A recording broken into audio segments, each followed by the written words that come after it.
This one here that we're gonna play is like stupid new. Alright?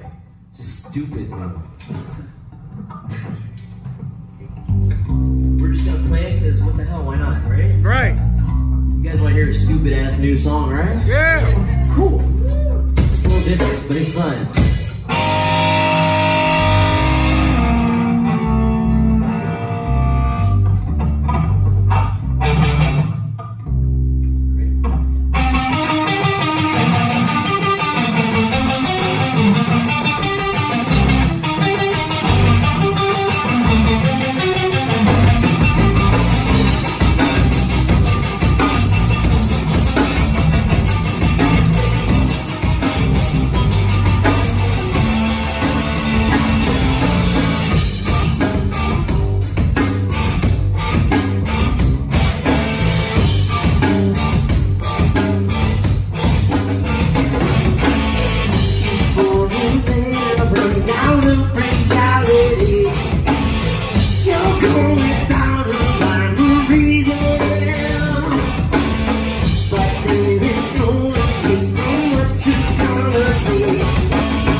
Oh, scummy, why are you an asshole? I think I might have said this like once or twice before, I don't know. Oh, scummy, why are you wasted every day, every single moment, every hour that you're away? I only wish that I had the chance to get it on with Pam Anderson before she lived like my spirit animal. Danny DeVito, he is my hero. And I'm sorry that I got distracted from what the song's about. Oh, scummy, why are you such a piece of shit? Okay, maybe you're not a piece of shit, and I'm just jealous. I only wish that I had the chance to get it on with Pam Anderson before she lived like my spirit animal. Danny DeVito.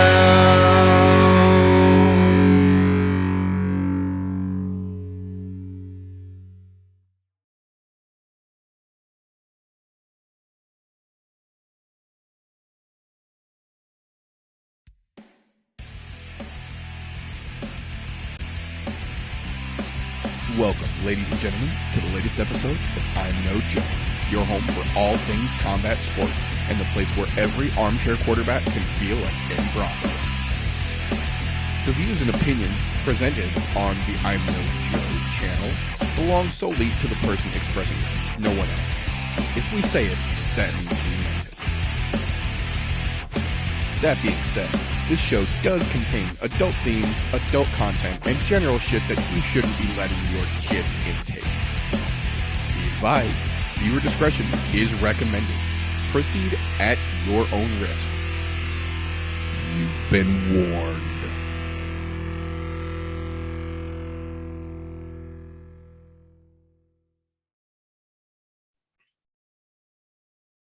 If it's Thursday, it's I'm No Joe. Welcome, ladies and gentlemen, boys and girls, children of appropriate ages, to the latest episode of the I'm No Joe podcast, a show where, as of today, you can dig entirely through the archives and will not find one incident of us dropping the N-bomb. Welcome, ladies and gentlemen, boys and girls. It's Thursday. You know what we do. You know what we're here for. Welcome. Thank you for tuning in. We appreciate each and every one of you. Today, as like most days, I have got Golf T here with me to break down the shit talking and shenanigans we have got in store for you fine folks for this weekend. We may even have a kid sighting later. I have heard rumors. I cannot confirm, just saying there's a possibility, but we can't hold our breath just yet. That being said, how the fuck you doing over there, Golf T? I'm fucking doing excellent. Little wrecked, but well worth it today. Spent almost 4 hours in total in a Dave and Buster's. Just got home a little bit ago, put the boy to bed. Nice. Fucking kid had a blast. It was fucking awesome. Nice. Very cool. Yeah. Ready to talk kicky punchies. To be quite honest, I'm more ready to talk about last week than I am what's coming up this week, with the exception of a few things, because there are a few on this card that I find interesting. And some that just have to be mentioned. Warthog, A10 type variety. Right. I'm just saying. No, that's exactly why I named the episode what I did, because technically speaking, there are fights this weekend. None of the cards out there are great, but collectively, there are fights to be watched this weekend. Yeah, I mean, there's a few that are worth mentioning, and some that I will call honorable mentions. And for those of you listening on the podcast Friday, there were air quotes there when I said that. Just so that way you're aware. It's a little facetious in the way I'm calling them honorable mentions. Yeah, no, we've got 3 actual fight cards taking place this weekend, and not a one of them is even a decent card top to bottom. That's why I said collectively they might be able to build one total card out of all of the cards from this weekend available if you smushed them into one. I'm just saying, we could see some felony type shit happen this weekend if somebody brings a bat to a fucking ring. That's all I'm saying. There is a possibility it could get real WWE, but we'll get into that in just a little bit. as we do around here sometimes, we did not get a chance to do a recap this weekend because holy shit, this weekend was insane. So I do want to take this moment here to start off with a little bit of a recap for those of you who might not have seen or heard about the fucking insanity that was UFC 271 last weekend. To start out with, William Knight made the largest weight miss in UFC history, stepping on the scale 13.5 pounds over. Ironically enough, they accepted the fight with a 40% purse reduction. And then it went on to show that that weight miss did not help him in the slightest, because Maxim Grisham pretty much had his way with him for the entirety of 3 very solid, pretty one-sided rounds. So big oof. The reason I say ironically that they took this as a 40% person and moved the fight up to a quote unquote catch weight is because one other person on this card missed weight Friday, that being Alex Perez, who missed by 1.5 pounds with the allotted half or the allotted pound. He was 1.5 pounds over. Matt Schnell, despite talking all that shit in the press run-up, literally telling people, don't worry about whether I think fighters should get more pay or not, just buy the goddamn pay-per-view and we don't have to have this discussion. He gets the option. He declines to take the fight.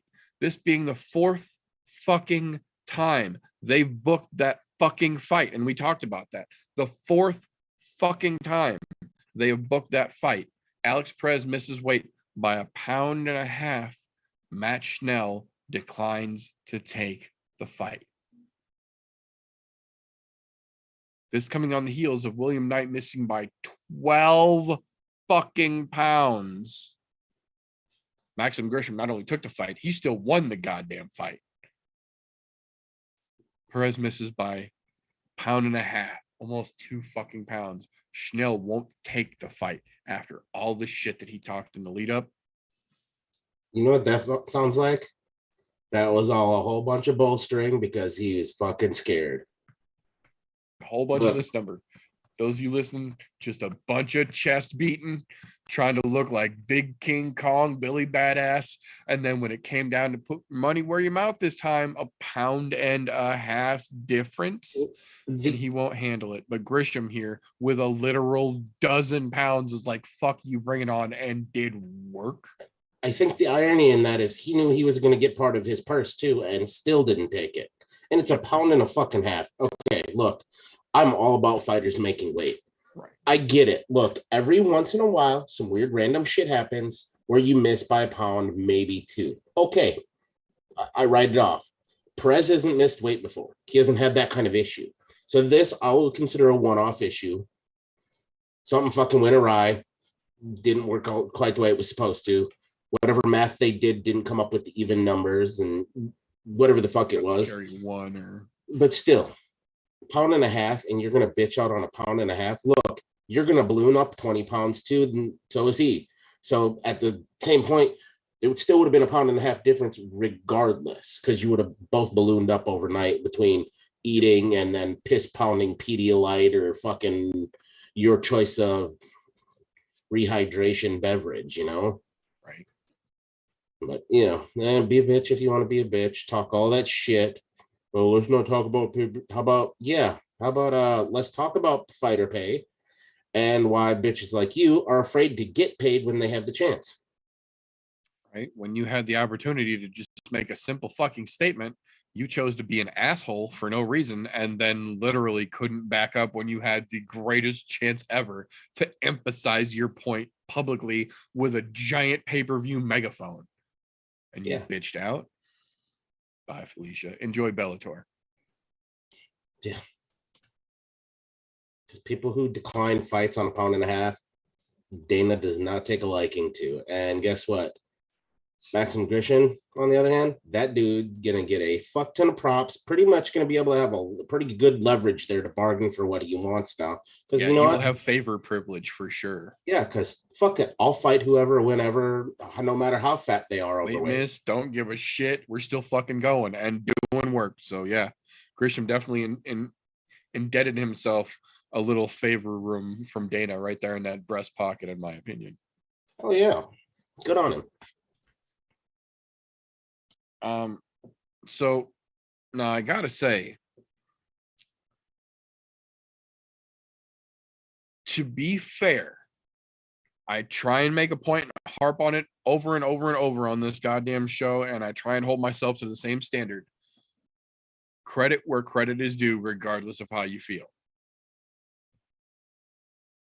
Despite us being excited about it and talking about it last week going into this, realistically, it was not even close to fair to take a professional kickboxer like Blood Diamond and let him make his debut against a collegiate wrestler like Jeremiah Wells. That's literally setting somebody behind the eight ball from the very start, just for fairness's sake. That being said, he was brought in, or has been primarily his role in City Kickboxing, to be Adesanya's main sparring partner for the purpose, or for one of the main reasons, that his striking style is so unique that it even makes Izzy think and catches Izzy all the fucking time. And he's very open about that. That's one of the reasons Izzy loves him so much, is that Blood Diamond style is so weird. It makes Stylebender freak out and get fucking hit. So it keeps him on his toes, steel sharpens steel kind of thing. So I get that. But They did not work on his ground game. yeah, you got to think when a dude is there because he's a great striking partner. Granted, I have no doubt that Eugene Berriman and those guys had him doing the wrestling drills with Izzy. The difference being, Izzy has wrestled for a lot longer. He just didn't need to use it because his kicking, or his striking rather, is that superb. Blood Diamond did not have that genuine base wrestling fundamentals to work off of. He's just learning that on the fly now, transitioning into MMA from kickboxing, and it very much showed. It's not like he went out there and just rolled over and gave up, but when it came down to a heated, fairly early in the match grappling exchange, he looked like a fish out of water. He looked like he had never done any type of genuine, intense grappling, anything more than like a slight roll in the gym. And Jeremiah Wells was able to sink in a very nice RNC that literally choked Blood Diamond unconscious because he's a fucking soldier and wouldn't tap. And look, credit where credit's due. Good on you for that, for going out on your fucking shield. And you know what? If you're gonna go out on your shield, getting choked out is probably one of the safest ways to go out on your shield, because you're just gonna wake up, feel like you took a little nap, and be none the worse. Gonna make sure you're good. Yeah, he didn't take a lot of damage in the fight, so I mean, because Jeremiah Wells wasn't gonna hold a candle to his stand up, so it ended up being a heavily one-sided grappling match. But if we learned one thing, again, it's you can bring somebody who is a great elite stand-up striker, whether it be kickboxing, boxing, whatever, and bring them into an MMA world. The person with the wrestling or jiu-jitsu base is going to win that fight every single goddamn time. Yeah, I can't say every single time, but more often than not. Yeah. Probably about 90 to 95% of the time, I would say high 90s for sure. Yeah. And the other thing it brings up is now we know why Blood Diamonds are so fucking cheap. Says, you know what? They're only one faceted. Yeah, that's it. He only had one thing going for him, and that was that stand-up striking. To be honest, I was really hoping to get a chance to see his striking, just so that way we could really give it a judge versus watching Izzy talk it up. To be honest, still don't know what to think about his striking as far as MMA striking is concerned. Right. Which is not the same as the world that he came from, because great as he might have been, kickboxing is literally just one tiny fragment of the puzzle that is MMA. So, which is similar to the guy that they brought in to chase Adasanya, who beat Adasanya in kickboxing. So, I mean, we've seen his stand-up. His stand-up looks fucking phenomenal, which is why he won his first fight. But we'll see when he gets put up against somebody who can actually fucking grapple. Same concept here. It's, it's no different than going back to when Randy Couture fought fucking James Tooney, like fucking was that a decade ago? Yeah, no shit. They bring in a fucking boxer who's world class and gets fucking steamrolled by a goddamn, and I say this in the nicest way possible, a geriatric fucking Randy Couture at that point. Because I think Randy Couture was in his 50s at that point. I was to say, I think he was late 40s, if not early 50s. He was late 40s, early 50s. And one of the few fighters in MMA that has made a legitimate career into the 50s and still fucking managed to fuck with people at that age. So, yeah. Definitely, I want to see Blood Diamond again. But I want them to give him like at least 6 months of good, solid groundwork training. Yeah, at least. Because look, if your stand-up's that good, you don't need to work on that. You need to focus solely on the groundwork, because obviously that's where these giant Swiss cheese holes are in your fucking game. So I would even take it a step further than that. I absolutely agree with that point. But even more than that, after all of the hype that all of his teammates have been giving him for 2 years, 3 years, almost 4 years now. Wait till Blood Diamond gets here. Then he makes his UFC debut and gets choked unconscious. Aside from needing to work on some things for sure, that's going to be a kick to the dick of his ego for sure. That's going to be a little bit of a mental bounce back as well, I think. There is something that you did bring up last week when we were talking about the fights. We were texting back and forth about it. There is and it happened again. You were spot on with saying everybody who comes into City Kickboxing on their first fucking fight in the UFC, they do absolutely fucking horrible. However, caveat to that statement is what we've seen from them after that first fucking terrible shit, they start making a very quick incline back up the fucking ladder. And so they realize where those holes are, and their team is obviously really good at fixing them, because then you get guys like fucking Hooker in there who fix those holes and they go right back up the fucking ladder again. So we'll validate that point here in about 3 minutes as well. Yeah, exactly, because that's up there too. So I mean, there's plenty of that to be made. But when you said that, I was like, yeah, I noticed that. But then thinking about it afterwards, after everything was all said and done, I'm like, every one of those motherfuckers that takes that L, they just start to do this, and it's either a really steady incline or it's a straight fucking rocket. Straight up trajectory. Yep. So they're definitely doing something right in that gym. The one thing they're not doing right in that gym is getting wins on their first entry into preparing them for the entry itself. Yeah, no, we talked about this a couple times now. For whatever reason, those City Kickboxing boys, despite all the hype they get, have such a fucking rough time making their debut. But we will absolutely touch back on that again here in just a moment, because there is a couple things come back nicely. Yeah, I want to talk about a couple things before we get back to that real quick.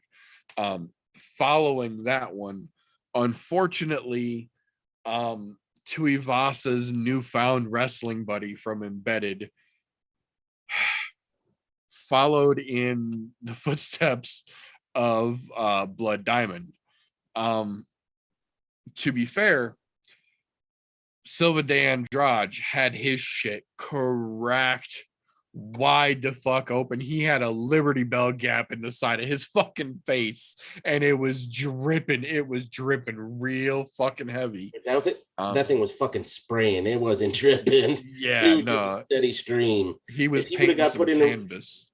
If that finish would have been the other way around, that blood cut off, you would have seen blood going. Yeah, it would have pinched and sprayed for sure. Similar to what was it, that fucking Aaron Pico fight in the fucking Bellator when he's got the dude in the rear naked and you can see it while he just launched. Yep. Yeah.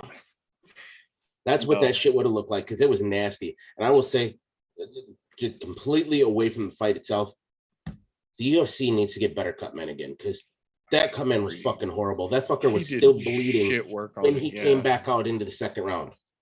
Like, to be honest, I'm surprised there wasn't a doctor's stoppage because of that. The only thing that saved it is where the fucking cut was on his face. It wasn't directly in the line of his elbow. It was because it was at the end of his eyebrow and going outward towards his ear. It ran down. Yeah, it ran down and away from his eye. Otherwise, they would have fucking stopped that fight.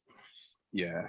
No, that's credit to Morozov. Like, he put the fucking wrenches.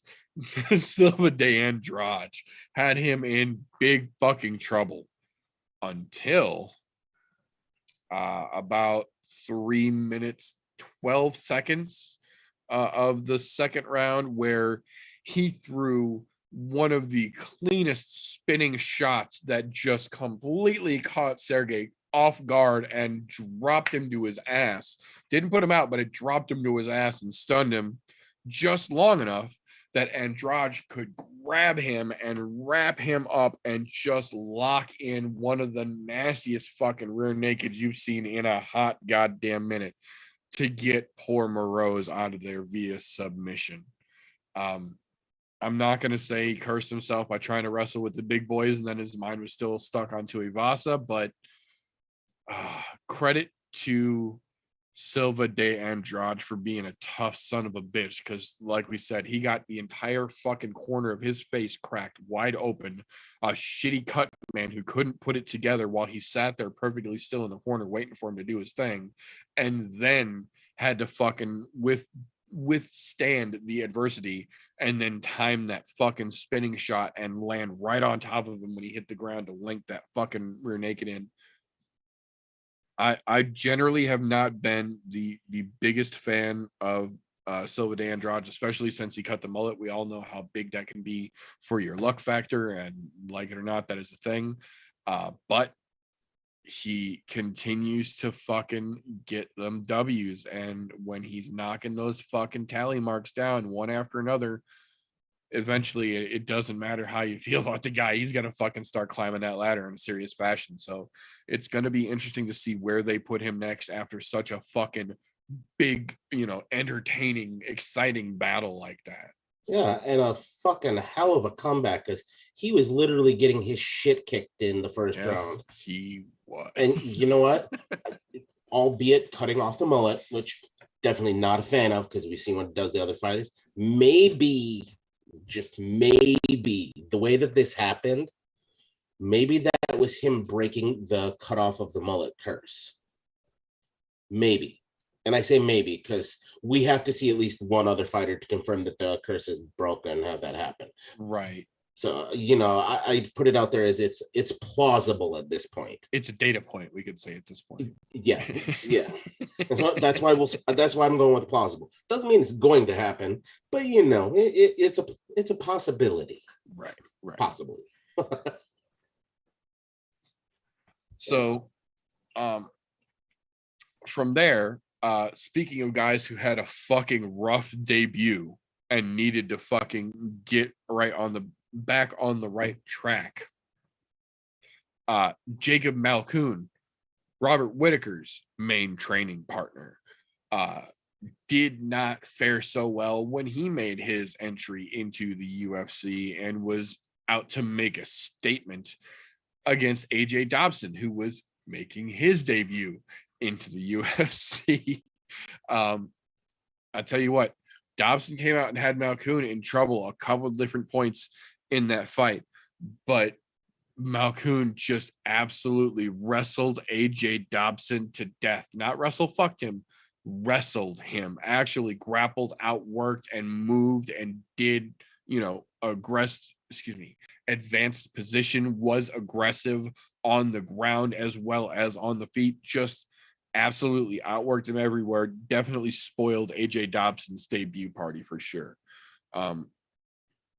Not Probably not the best mismatch, but I understand why the UFC did it.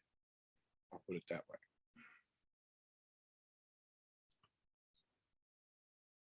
From there, we will jump to the case in point for, excuse me, the thing that we were talking about earlier, the city kickboxing boys having rough debuts, but goddamn if they don't turn it around once they get their feet underneath them. Carlos Olberg, Blackjack, again, so much fucking hype from all of his city kickboxing teammates for so goddamn long, and then he finally gets his fucking UFC debut and trips over his own dick. But again, clearly went back to Berriman, checked his fucking ego in a locker, went back to the grind, polished up some of those fucking rough edges, came back this weekend and gave Fabio Cherant the fucking business. Just put it fucking on him, start to finish. He was disappointed he couldn't get to finish. I don't think there's anything to be disappointed about in that fight. Fabio Cherant isn't a fucking walk in the park. He's no world breaker either, but he's no walk in the park. He's a pretty resilient motherfucker and displayed that this weekend. But Olberg clearly won every fucking second of that fight, in my opinion. You know, this fight, yes, good on the city kickboxers for showing that, yeah, you trip over your own shit and come back. Carlos Olberg is the one fighter from city kickboxing that I cannot get behind. I just can't do it. The dude reminds me of fucking Luke Rockhold for some odd reason. And I can't stand that. I think part of that is the way that he carries himself while he's in the octagon, and also the way that he carries himself outside of the octagon. He seems like a fucking Luke Rockhold cocksucker. And like I said, I don't know the guy well enough at this point to make a 100% decision, but I can't get behind him at this point because the way that it seems like he fights and the way that he presents himself in the octagon seems like a Luke Rockhold piece of shit. And to be honest, I'm not gonna lie, I was not rooting for city kickboxing on this one. I was pulling for Cherant, and Cherant looked like absolute dog shit. Dude can take a lot of punches though, but man, did he look like dog shit. Yeah, tough as shit, but yeah, it was pretty fucking one-sided. My thought was, all right, you're at light heavyweight. You kind of act like Luke Rockhold. What happens if we put you against Polish Power? Do I watch you get knocked out like fucking Rockhold? Don't talk about his feet. I'm just saying. I'm just saying I would possibly really like that because, you know, there's something about him that just, I don't know what it is about the dude.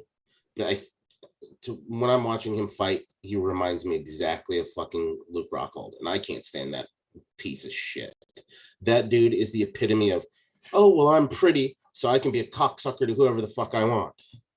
And he's got that, maybe that's the thing, is Carlos Olberg has that same kind of fucking, I can't call it swagger. It's like a cocksucker walk. He has that same kind of cocksucker walk. Carries himself in the same manner of douchebaggery. Yeah, that's what it looks like to me. And look, I haven't seen enough of the guy to make 100% validation on that yet. So he'll still get a pass for now, but there's something about that dude that just, God, fucking irks the shit out of me already.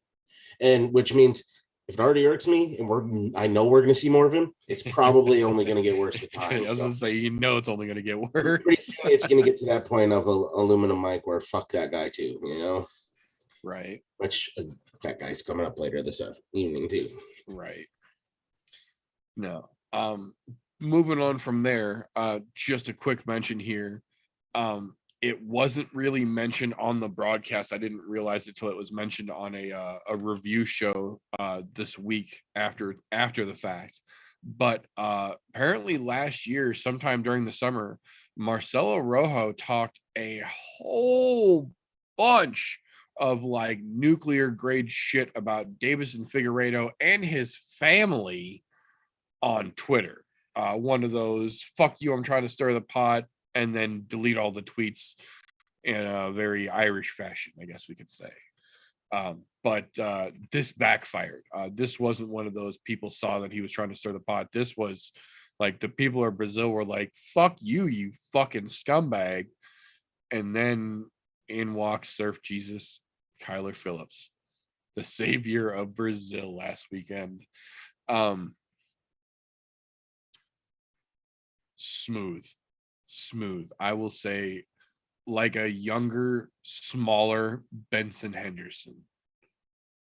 Kyler Phillips was fucking smooth and made Rohe pay for talking that stupid shit. Good God, did he ever. Look, that time off that Kyler Phillips got obviously did him some fucking good, because he looked fucking fantastic. Like that extra, was he on fucking damn near a year? That time away from the sport, he needed it, obviously, because coming back, he was laser focused, and there was not a goddamn thing Rohe could do to fucking just touch. He couldn't put a flame to the candle, not at all. Kyler had him fucking smoked out from the beginning, and it was a beautiful display. It was just a beautiful all-around display of just a great mixed martial artist. Like, he did fantastic. To be honest, he keeps that road up, he's gonna be at the top of that bantamweight division in no time, fighting that, because that was fucking gorgeous. Well, and putting on performances like that is exactly the reason why he's one of the first people I go to use as an example, to show that just because you get cut from the UFC roster doesn't mean your career is over. Take a little time off, polish your fucking edges up where you clearly, obviously had issues, get back focused like you were when you first got towards the UFC, and go at it again. If you're really focused and polished like you claim that you should have been in your time off, it shows. And when it shows, they'll keep you right back in the fucking line and bring you right back in and welcome you with open arms, like they have with Kyler Phillips. Hell yes. Roster cut ain't the end of the world. Not to mention that kind of performance, they go, hey, how would you like to fight this fucking guy way up here? Yeah, would you like a co-main event spot sometime in maybe June? Hell yeah. And to be honest, at that, I would not be mad at him getting a co-main event spot on like a fucking fight night card in a couple of months here. Even if they pushed out into July, like the fucking, usually they do the one fucking fight night before the fucking main event that's in international fight week. Yeah, you know, that would be a good spot for him there, because then he'd still be in Vegas during international fight week. So I'm just saying that I think he's earned that after that performance. It's a well-earned fucking co-main event on a fight night card. Don't get me wrong, he's not ready for co-main event on a pay-per-view card yet, but no. I mean, although if you did show up and do that kind of work on a co-main event on a pay-per-view, fuck. Sky's the limit. I was gonna say, then you have to have a whole different set of conversations. Yeah, but for being where he was at on the card in prelims, talk about getting people fucking hyped. Like, that fight is, well, a lot of people generally, from what I've noticed, they'll start to watch, and I say this for the casual fan, they'll start to watch around middle of the prelims. Not the early prelims, but around the middle of the prelims, either that second or third fight on the prelim card. Right. Yeah. That's usually where they pick up. And talk about people just turning in for that. That's a fight to tune in for and really get you hyped up. That makes you want to buy the pay-per-view if you haven't already decided you were going to do it. Because you know what? You're going, if that just fucking happened, what could possibly happen in fucking... Right, if this is what they're putting on the fucking prelims. Yeah. Because look, if I'm a casual fan and I run across that, holy fuck. They have some awesome fighters. I want to watch the fucking pay-per-view now. I want to dish out the fucking $85 that it is now for that.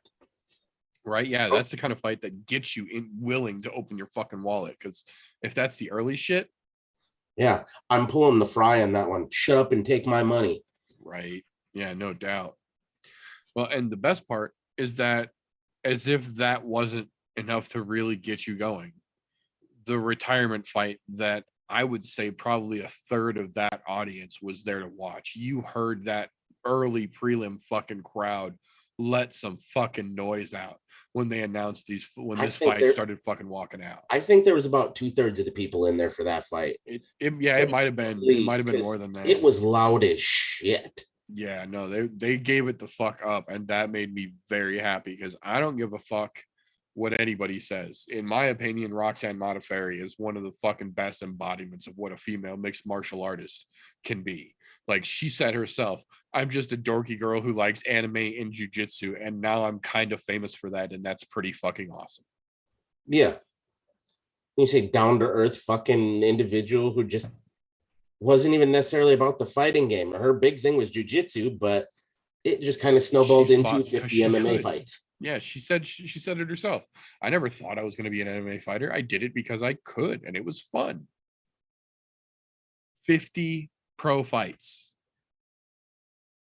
Yeah, fucking amazing. Like they don't make them like that anymore. Like we're not gonna see a lot of those 50 pro fight retirements in the future because that type of fighter isn't in the next generation, the upcoming groups after Roxy's class, if you will. And make no mistake, we're not calling Roxanne a mold breaker or anything like that. She's not a goat, but she is a goat when it comes to the old school fucking fighters because she has been around for a long fucking time. Look, for people who have just learned about her in the last like 4 or 5 years, you've missed so much. Because she did have a really long downswing in there, like where she was just doing fucking miserably. Switched camps, got her shit back on track, got into the UFC because of it. Yep. And look, she's had some major fucking wins over some pretty tough opponents. Not to mention, I have a feeling we're still gonna see her in submission underground. She might be done with fucking this, but we're going to see her in some sort of jiu-jitsu, maybe even a combat jiu-jitsu fucking arena, you know? I think you're correct. I think you're correct. I don't know if it's going to be submission underground, or if it's going to be flow grappling, or if it's going to be combat jiu-jitsu, but I agree. I think, and she even said it herself, one of the main reasons, much like we just heard with another recent UFC retiree, one of the reasons she decided to hang him up is she's worried about concussion, worry about brain damage, worry about neural response time as she ages due to fighting 50 fucking pro fights, not to mention the pro amateur career or the fucking amateur career, and then all the jiu-jitsu incidents, because sometimes shit fucking happens in jiu-jitsu even though it's non-striking. So it's possible for it to get crazy as well. But that being said, she still came out there and gave Casey O'Neill probably one of the toughest fights Casey's ever had in her fucking life. So close that it was a split decision that even the commentating crew couldn't say definitively that fight went one way or the other. It was that damn close. You know what the saddest part of that fight for me was? It wasn't the fact that Roxy lost. No. It wasn't the fact that Casey won. That wasn't what the saddest part was. The saddest part was how much Modafferi looked improved since her last fight. Her boxing was fucking 100 times better than it was in her last fight. If you go back and watch her last fight versus this fight, it improved tenfold. I think that, and it makes me sad because she was still fucking improving, but she's smart enough to hang it up because the needy bastard in me says, I want to see more of her improving in the MMA world, because seeing how she jumped there, like the sky was the fucking limit for her. Yeah.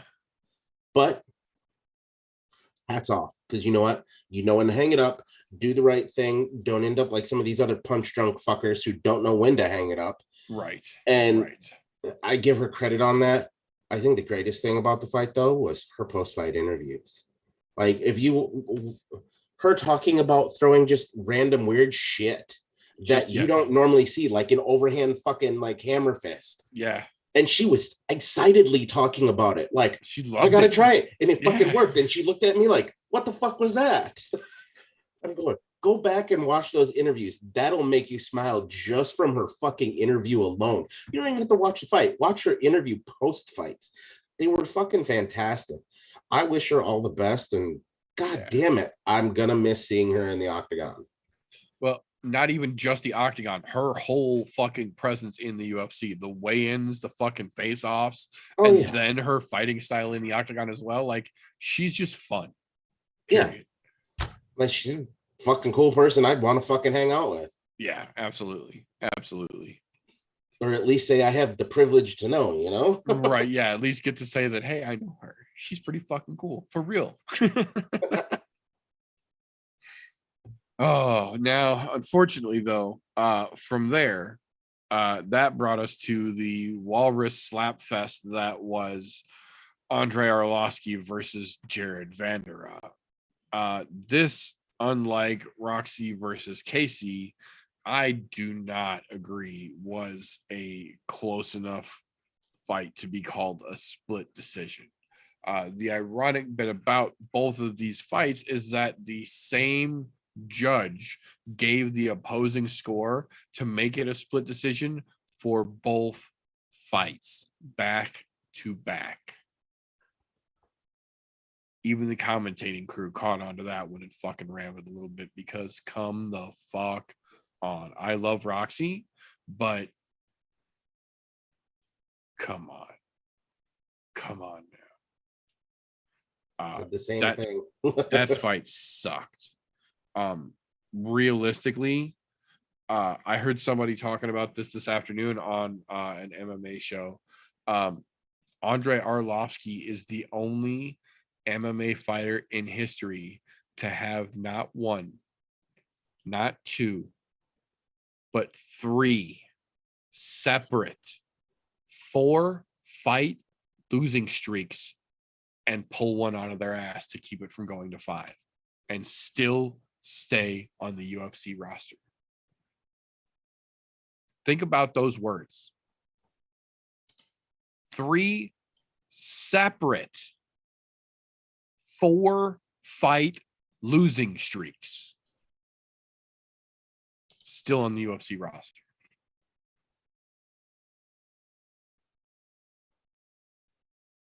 I don't know of any other name shy of McGregor they would even consider doing that for.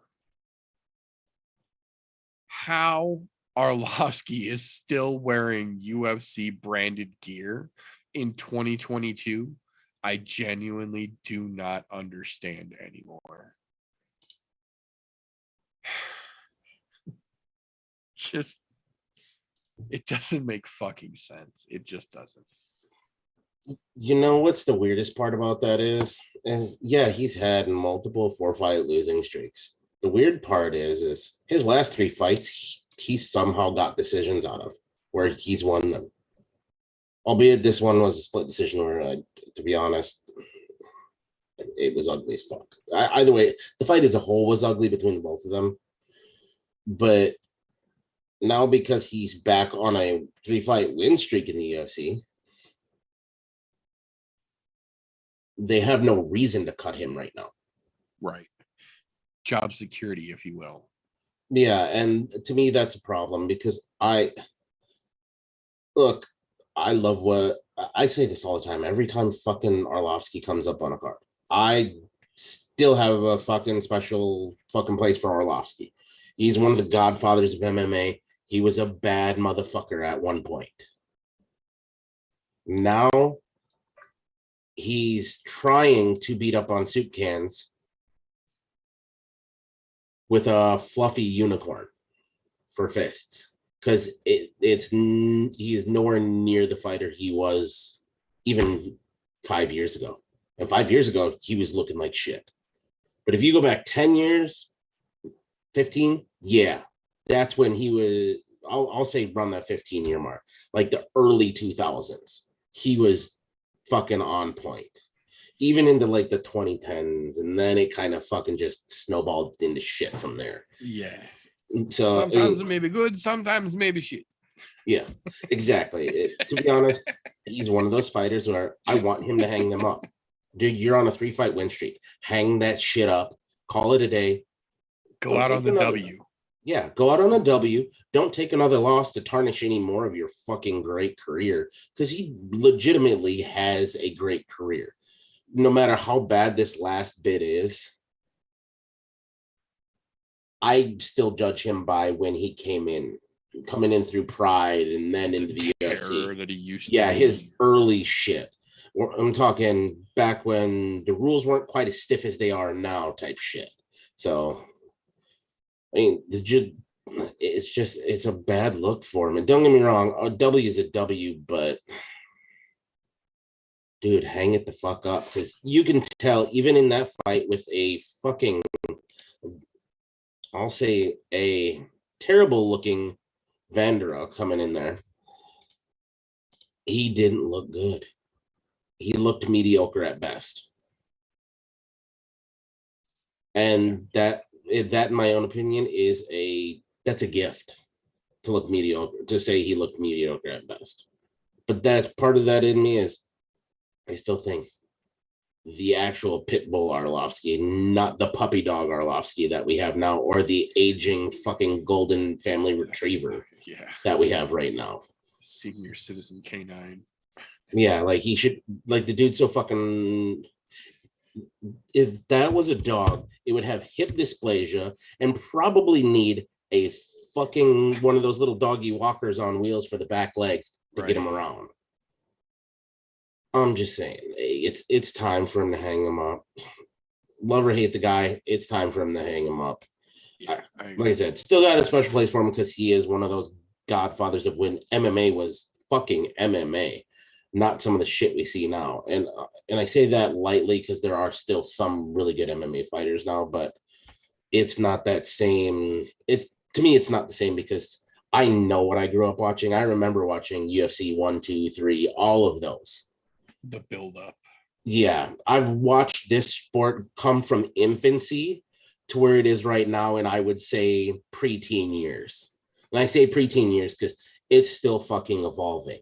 We ain't there yet. It's still in its infancy. You got to think, this came out in the mid 90s. This sport has been around less than 40 years.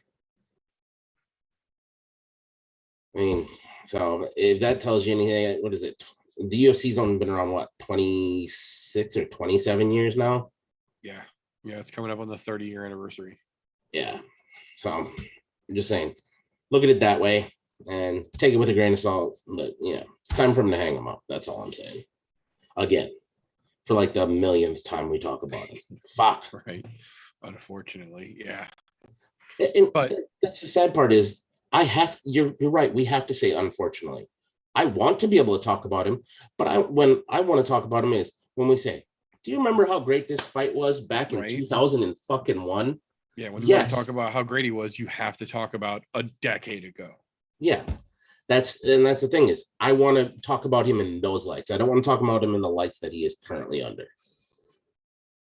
It's kind of looking at a fucking dying fucking reptile. Yeah, it still sits under the heat lamp, but doesn't do anything. Right. Yeah, no, just ain't the fucking same. And for whatever reason, apparently, I say it all the time. I feel like Arlofsky needs a good enough friend to be able to get in his ear and be like, look, I love you, but this isn't getting any better. And it's not going to get any better. It's only going to get drastically worse until it gets to the point of no return. And then you've ruined the rest of your life as well as your legacy. You'll get a good kick out of this, and I'm sure some of our listeners will. There was a brief, like 10 seconds in that fight, and it was probably in the first 2 minutes, where Arlovsky's hand speed looked like old Arlovsky, but it was only like for 10 seconds, and then that completely went the fuck away. And I was like, whoa, what the fuck happened? And then I was like, oh, there he is. He's back. We got him. All right. Yeah, because I was like, that looked like Arlovsky hand speed back in the early 2000s. Where the fuck did that come from? And then I'm guessing the arthritis must have set in just right. And off it went. Yeah, that sucks. It sucks. And we say it all the fucking time, but, unfortunately, we have to keep saying unfortunately and keep talking about it. So hopefully one of these days, sooner rather than later, we don't have to keep talking about shit like that. And the thing is behind it, like to even say anything, the last thing I'm gonna say about it, this is truly a young man's sport. Don't get me wrong, there are outliers in here, a la Glover Teixeira's and things like that, the Randy Couture's, but those are outliers. Like if you're looking statistically at this, they call that an outlier for a reason. That shit rarely fucking happens. When it does, kind of like seeing a fucking shooting star. You better make a wish on that motherfucker and call it a fucking day. Arlovsky is not one of those outliers, though. So, young man's sport for a reason. I agree. Excuse me. But moving along from there, a gentleman who we will be talking about again here in just a few more minutes, as if you haven't noticed, that seems to be the theme of this evening. One Bobby King Green taking on Nasrat Hakaras and just giving him the fucking business for 3 solid goddamn rounds. Unanimous decision. You ain't putting Hakaras away easily. That dude's got a chin made of fucking granite. He can take a shot, and he was given one to take one, unfortunately. But Bobby Green absolutely dominated that fight start to finish. So much so that we'll talk about him again in just a few more minutes. I feel like the real, I don't even want to say star of the show, but the real Nelson from The Simpsons moment of the card was Alexander Hernandez, who we spoke about last week because he quite literally had a public hissy fit tantrum, whatever you want to call it, and used his time at the press release last week to say, and I quote, "Dana White, how the fuck am I on the prelims?" Well, when the Schnell-Perez fight fell through because Matt Schnell's a bitch, they had to move a fight up to the main card. So guess which fight got moved to the main card that we haven't talked about yet? You guessed right, boys and girls. Alexander Hernandez versus Sonata Moycano. And guess what? Alexander Hernandez got submitted in under 2 minutes of the second round. Didn't look very good in the first round to begin with. Got hit with the old Cowboy Cerrone combo, just like I fucking said last week. I bet he was going to fucking leave himself open for, because he can't fucking help it. Him and Rick Story both, the same way that they fucking block, leave themselves open for that fucking headshot, body shot, fucking head kick when you're fucking bent over. Like, works every goddamn time, and it worked good enough for Hanato to set fucking Hernandez up and just give him the fucking business. Give him that Cerrone combo, dropped him down, got the fucking sub out of the deal. That's why you're on the fucking prelims, Alex. That was literally him going open mouth, insert foot. Because why am I on the undercard? That, sir. That is why you're on the fucking Answer early your prelims. own question, sir. And I am not going to sing Nato Moicano's praises, because he's been kind of fucking just, he's been a shit show lately too, which is why he was on the fucking early prelims. Guess what? I will praise him for shutting fucking Alexander Hernandez up, because you know what? Sure.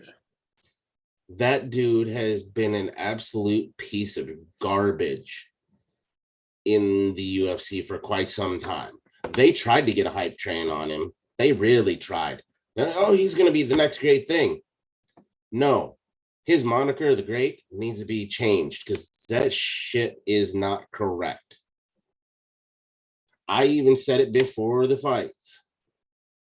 He keeps running his mouth, a la like he did to fucking Cowboy Cerrone. He's going to get fucked up again. And what happened? He got fucked up again. And in damn near the exact same fashion. The only thing that didn't happen is he didn't get head kicked. He got fucking just put out, period. He got fucking submitted. So he had to quit. Instead of going out on a shield like he had to do with Cerrone, because he didn't have an option. You can't tap out from a head kick when you're falling over. He had to fucking tap like a bitch. And instead of going out on his shield, like when Mr. Blood Diamond, who I give a lot more respect to for that, even though he lost, oh my God, please let me out, sir. Fucking pussy. What that dude, I wish they would give that motherfucker walking papers. To be quite honest, I was never a fan of him, not from the time he came into the UFC to even where we're at now. And look, if you're looking at him, he's been just absolute fucking garbage since his fucking Cerrone fight. He had a good run going. And look, and I say he had a good run going because we do have to include this. He did beat Beneil Dariush. So credit where credit's due. During that up and coming moments, but that was before he knew what it was like to lose in the UFC. Once that came along, fucking straight to Shitsville. Dude can't take a loss. He's turned into an absolute garbage fighter. He's been getting beat by fucking soup cans. So it's time for him to go. Yeah, no, I agree. And this is one of those situations where he showed up with so much hype and nobody really knew why. Like, he just kind of showed up with his own, like, oh yeah, we're here to take over. And everybody's like, really, he's here to take over? Did you hear? He said he's here to take over. Does anyone have a record of him coming to take over? Like, and now we're seeing why no one else knew about that hype. Literally the who the fuck is that guy movement. Right? No shit. Yeah, and not from the good side of things. But from there, I will say probably the most frustrating moment of the whole evening for me, Jared Cannoneer versus Derek Brunson.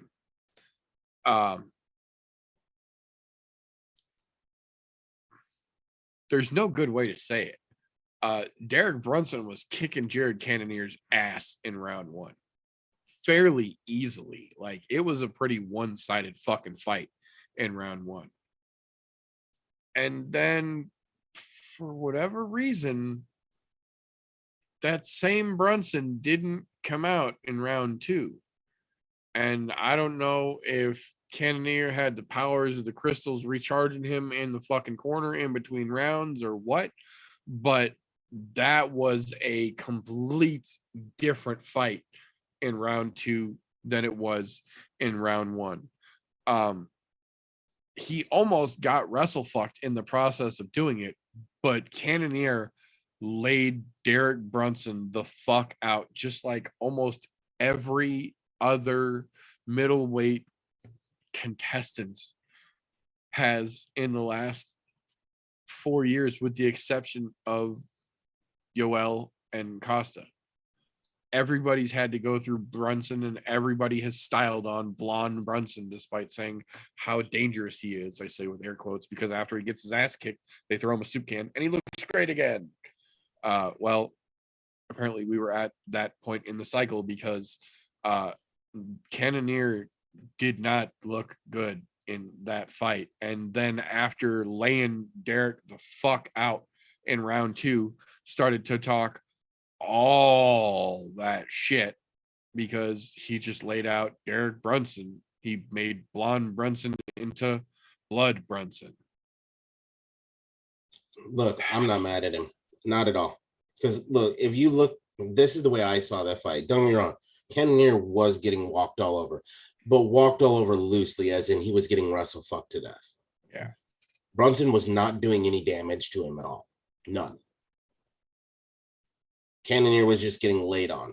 He was trying to tire Cannoneer out, more tired than he was going to be.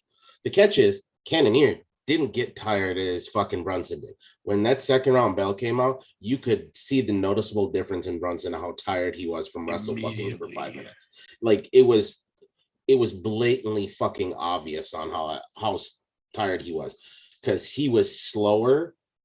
Like even some of the shots he had taken then, as far as like fucking trying to shoot for a takedown before he did get finished in the second round, they were noticeably slower and sluggish.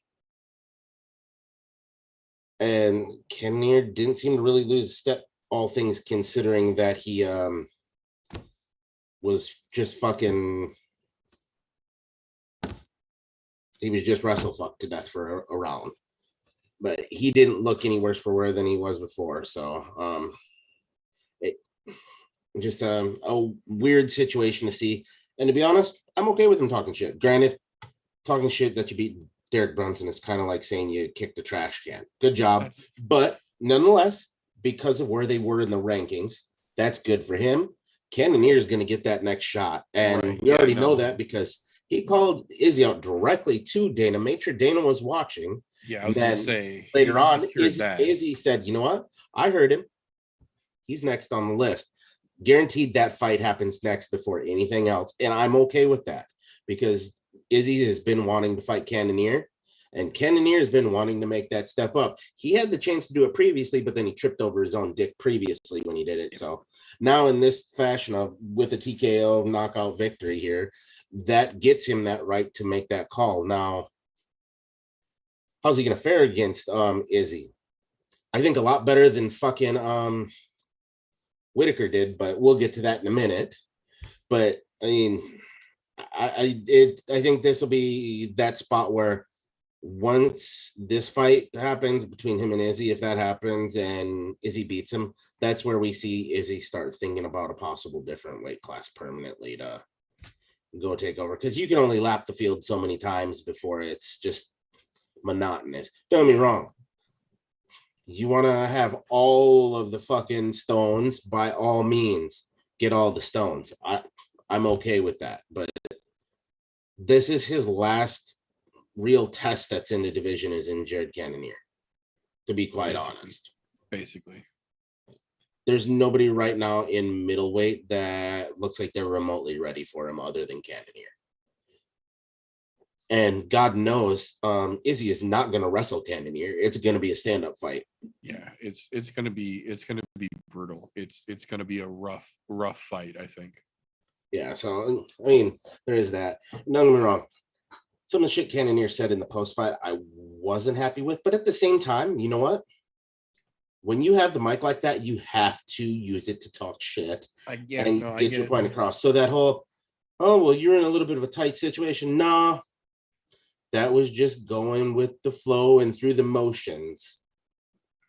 No, dude, you were literally getting fucking wrestle fucked to death in the first round. Don't play that bullshit. But you know what? Don't pretend that was your plan. Look, you pulled it off. Good on you. And even if he wouldn't have pulled it off in the second round, as tired as Brunson was, he would have definitely pulled it off in the fucking third. And also, can we give a big shout out to Brunson's fucking corner for throwing in the towel just before they were getting ready to stop it? As the stoppage was he was coming in for the stoppage, the towel is coming in from the corner. Thank you, fucking, and finally an MMA corner that is doing the right fucking thing and saving their fighter from additional damage when it doesn't need to be had. I was so fucking happy to see that. Brunson better give everyone in his fucking corner mad props for that. I know you don't want to see your corner ever throw the towel in on you, but at the same time, that is a fucking happy occasion for me to see that, because we never see that in MMA. Yeah, you need to know that your corner is educated enough to know when they can stop it before a ref will, and you don't need to be taking any more damage. That's your corner's job. That was one of the greatest things that I've seen in a long time in MMA, and not because it was a stoppage or anything like that, but I'm talking purely on what was done by the corner. That was a beautiful thing. And look, it sucks to throw in the towel on your own fighter, but that tells me his corner is educated and they understand longevity of the sport. Right. So they did the right thing. Good on them.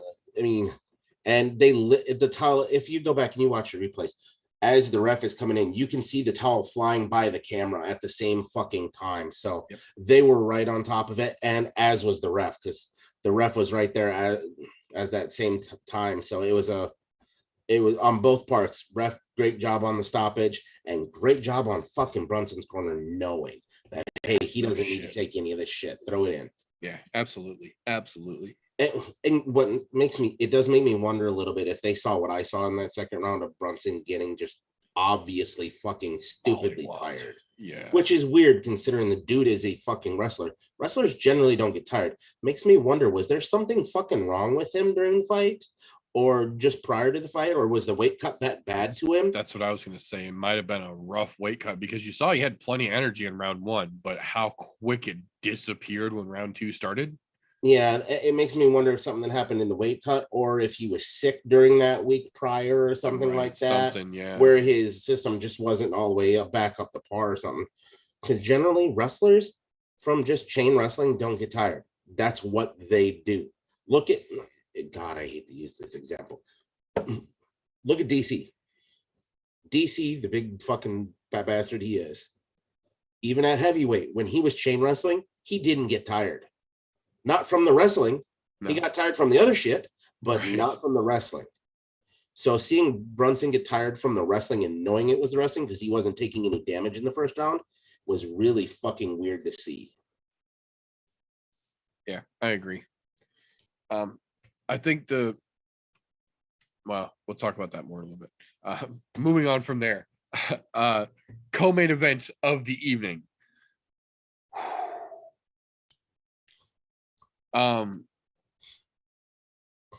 Probably the least expected outcome of the evening, I think, would be a good description for this fight. I don't know that anyone would say that Tuivasa didn't have a chance, but the heavy favorites, betting favorites, fan favorites, MMA media favorites were all definitely leaning more towards Derek Lewis getting his quote unquote run back or vengeance or whatever you want to fucking call it, back in Houston, trying to make good on the fuck up he just did at home. But god damn, I will say, credit where credit's due, we saw the most wrestling heavy version of Derek Lewis we have ever seen. That being said, Derek clearly doesn't watch this podcast, because if he did, he would have heard the fucking zillion times we have said, if your hands aren't doing this, they should be doing this. If they're not being used, they should be blocking. That's what big fucking hands are great for.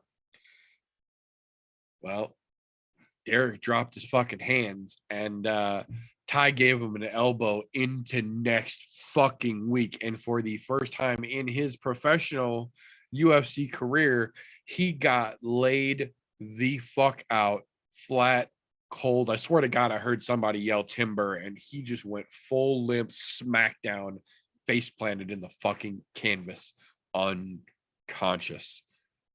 Tai Tuivasa. You know what's funny is all of those MMA journalists and fans and all of that shit that were leaning Derek Lewis's way.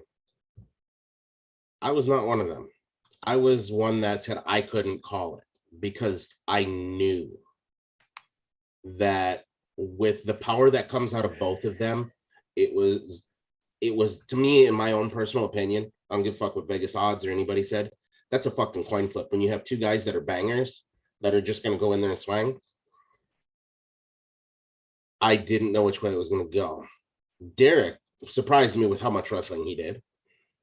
Ty also surprised me with how well he managed on the ground. Now, I say this loosely because Derek is not known as a wrestler. But Ty did a fucking pretty goddamn good job when he was getting put on his back of working himself back up. Also, credit to fucking Ty and his big fucking coconutted head, because that dude took some nasty bombs that any other normal heavyweight would have went to sleep from up against the cage like that. they would have literally been laying on the ground, drooling on themselves, fucking teeth laying out there and everything. No, Ty took him in stride, stood right the fuck back up. What surprised me most about this fight, not the outcome, that it made it into the second fucking round. Has to say that it didn't end in the first. Yeah. Look, those boys were swinging and banging in the first fucking round. Yes, they fucking were. You know what? Even with the little bit of wrestling that happened in there, and I say little because it wasn't a lot, but there was enough in there to make you realize that it was there. Yeah. Those boys did exactly what they said they were going to do at the fucking press conference. We're going to come and swing and bang. I'm going to try to take your head off. You're going to try to take my head off. Somebody's head had to go. Yeah. And look, and also, can't give credit to Ty for one other thing. The amount of respect, even after the fight was over, that he showed to Derek Lewis. They asked him, well, oh, now that you've knocked out the heavyweight king, does that make you? He goes, no. He's got the records. He got that name for a reason. Yep. He got that for a reason. He ain't going anywhere. So he took his first actual knockout loss. I think the thing that surprised me most was Tai Tuivasa finally got what I will call his Mark Hunt-esque moment. Because it was pretty much a walk-off elbow. It sure the fuck was. Yeah, he looked like he was going to think about it. And as the ref was coming in, as Timber was going down, he just kind of turned around and walked off. And it was that Mark Hunt-esque thing. And you know what? Maybe all those years of being Mark Hunt's fucking punching dummy finally came around and spelled something out for him. Yeah. And to be honest, I'm not mad at the result. Either way, it would have been fucking fantastic. Yeah, absolutely. I'm cautiously optimistic on Tai Tuivasa going forward. Yeah. I think a lot of it depends on what they do with him next. Yes, it's going to depend on what they do with him next and how does he train for his next fight. Yes. Is he going to continue to work on the ground game? Because from what I saw, he looked all right, but he didn't look good for where a lot of those heavyweights are. So that, if you follow his social media, you'll know that he wasn't joking in his post-fight press conference where he said, we're not doing anything next immediately. The first thing we're doing once we finish with this is going to Cancun, baby. Oh, yeah. He's been partying it up for the last fucking week. Yeah, he literally left from Houston, went to Cancun, and had a mariachi band waiting for him in his hotel room where he immediately started partying upon landing. So he said, I want to go party, get it out of my system, and then I'm going to go be dad. And you know what? I'm not mad at you for that, man. No, you let do out. you, buddy. Let out, dude. Get it done. Yeah. Show your ass, dude. Have it, man. Just have fucking fun with it. Fucking wild. It was, to be honest, that was everything I was hoping for in that fight. It really was. Like those guys that was the epitome of what I was hoping for those two heavyweights. That was the epitome of what I was hoping for in the first Derek Lewis Francis Ngannou fight. Yes, but that absolutely, absolutely. So I mean, but we finally got our Lewis Ngannou moment in Tuivasa Lewis. Yeah, no shit. Thank you, fucking Christ, for it finally working out in favor of the fans. Yeah, and definitely. Not just those of us who follow the sport very, very closely, but for those that are just the casuals. Because you know what, that's a great heavyweight fight for casuals. Yeah, anybody who watches Sports Center is going to see that highlight for the next week or two. Oh, good God, yeah. Although I am going to say I am highly disappointed because right after the fact, he goes to get up on the cage to do a shoey. Nobody throws him a shoe nor a beer. He has to wait to get out of the octagon before a shoey takes place. Yep. A little pissy about that. Well, and as shitty as that is, I will say that actually probably did ironically work out for the best. Nobody realized it in the moment on part of his fucking marketing partner's fuck up.